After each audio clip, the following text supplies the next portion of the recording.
but I don't think it's very helpful. And what is the politics of all these isms? Because when somebody's trying to put a label on things, either you're trying to minimize the complexity of oversimplification of something a bit more complex to put a label onto it, and then so what's the politics of families? So it's the politics of functioning families or dysfunctioning families. Isn't every family dysfunctional? Some more so than others.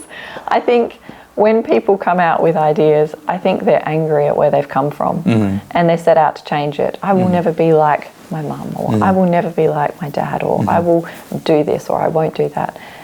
I think that's where it comes from, out of their own personal struggles and desire to change things. And in many cases, they want something new and different because their situation didn't work. For whatever reason, their situation was dysfunctional, and they've got pain because of that. But I don't think it's very helpful.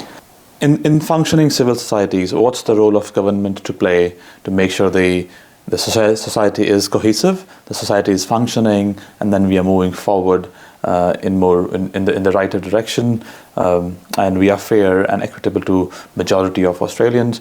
So what's the role of the government to play in those kind of communities? Or do you think there is no role? Well, the government does have a role because the government interacts with every area of our life in one way or another. I would like to see less government interaction, but I think the government can support families, firstly, economically. If the government got out of people's pockets, it would enable more people to be able to choose to stay home if they so wished and raise their children. At the moment, it's very, very difficult.